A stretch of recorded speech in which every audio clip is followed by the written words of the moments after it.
Okay, let's get started. I'm Barbara Mead. I'm one of the founders of Politics and Prose. And this evening, we're going to have an interesting evening.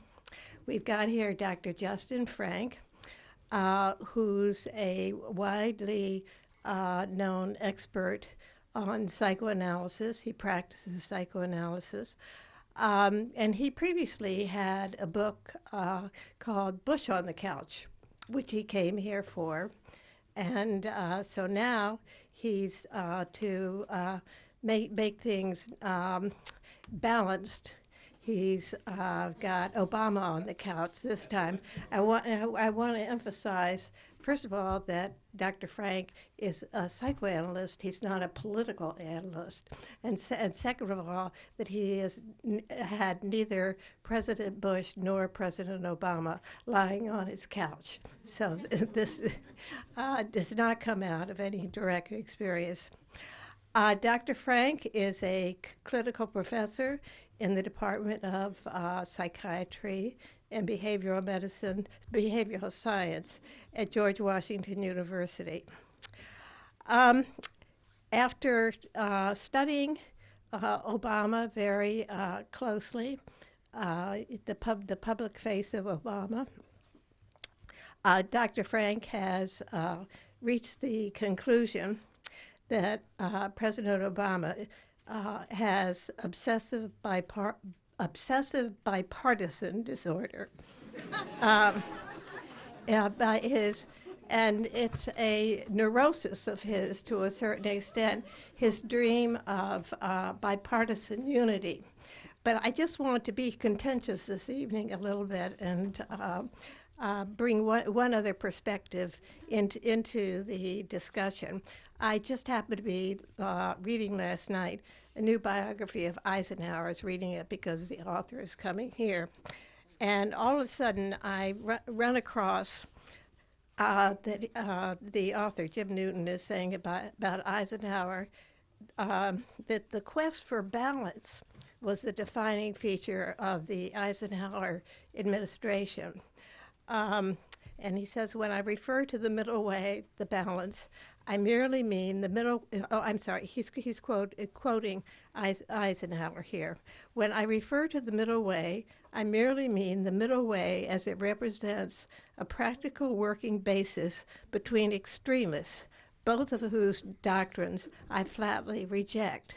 So, as I said, I was being contentious. I want to find out this evening of why Eisenhower's strength is Obama's neurosis. So here's Dr. Frank to tell us all about it, our expert. No, stand. Okay. You're there. Pour some water. Well, thank you very much for this lovely introduction. And first of all, since I am a psychoanalyst and not a political analyst, I will not predict who's going to win in 2012. But I will say that what makes obsessive bipartisan disorder a disorder is, I'm preempting the discussion of the book in a way, but what makes it a disorder is that it becomes the driving factor in everything he thinks and does. So Obama ends up negotiating with himself before he even negotiates with Republicans. That's one reason it's a problem. And the second reason is that he thinks, and we'll get into this a little bit later today, he thinks that he can reason with people who actually are not interested in reasoning with him. They're actually only interested in defeating him and making him a one-term president. So he has this fantasy that he can reason with them, and that if he just says it the right way or gives them what they want, they'll be able to get along. And I don't think that's what makes it a neurosis. The thing about Eisenhower reminds me of something that Mort Saul said I wasn't prepared to talk about Eisenhower particularly, but in 1956, during the second election, they were talking a lot about segregation and integration. I don't know if you remember all that, or if you've read about all that. And Stevenson said that he thought that integration in the South should take place gradually. And Kefauver, who was a Democrat, a Southern Democrat, said he thought it should take place moderately. And Eisenhower proposed a compromise between those two extremes. So that's my view on Eisenhower. I wrote this book really because Obama was a man who blazed across the national scene in 2004. I had heard of him before 2004 because my son, Abe, was a student at the University of Chicago, and he called me up once night after a speech in 2002 when Obama was still a state senator, and he said there was this guy who sounds just like a psychoanalyst, Dad, and he talks about putting yourself in other people's shoes and seeing things from their point of view, and he says, I don't remember his name, but he was pretty cool. Well, in 2004, he gave a speech which everybody knows, which is when he talked about that he doesn't see red states and blue states. He sees the United States. He sees one country. And it really struck a chord with a lot of people who had been feeling one way or another about George Bush, feeling very bad about the elections and the Supreme Court. And there was a lot of division in this country. And so people really rallied to him, as everybody knows.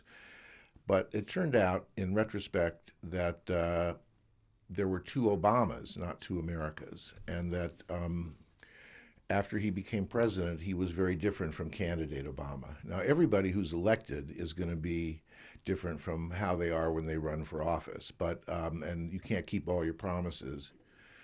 But in his case, it seemed like he was even more different than that, especially when it came to issues about negotiations, issues about appointments, issues about backing down on Guantanamo closing, et cetera. And also on the people that he hired to work for him in the beginning, which were all a lot of White House, Wall Street experts who had worked in the Clinton administration and who were really part of the economic disaster that had been happening. So I decided I would try to figure out what that's about and where that came from. And so I started reading. And one of the things that happened actually during the primary, when I was not thinking about a book at all, a colleague of mine suggested I read Dreams from My Father. And I have to say, it's one of the great books. I just adored it. And it was as good a book about a coming of age of an adolescent as I had read ever, really. I mean, certainly as a nonfiction book, although some people might think it's fiction. And so I decided that not only would I work by studying Obama as a president, his behavior, and looking into his past, I would also try to do a more intensive textual analysis of the book. And I spent a lot of time reading the book, rereading the book, going over different segues from one scene to another, things that I thought were blind spots in the book that were left out. A lot of times I thought something was left out, and then 3 pages later there it was, and it wasn't left out. And what I decided to do really was look very closely at who he is and who he thinks he is and what his efforts are to understand himself. And basically, in the simplest of terms, there's a couple of things that people just already know. One of them is that he was a biracial child of a mother who was a child herself. She was 18, who had a black face and was raised in a sea of white faces. His father left the home very early on in his life, was never really lived with them. And then he also lived in several places. He lived in Jakarta from the ages of 6 to 10. So he was back and forth. He was abandoned by a father. He was then taken away from a stepfather named Lolo, who was very involved, an Indonesian man who the mother also met in Hawaii Graduate School. And Obama himself was called Barry. He was extremely close to Lolo, and he even talked about him in his autobiography as somebody that was like the ground, that he was always there. There was something elemental and earthy about him. So he was essentially someone who came from mixed race.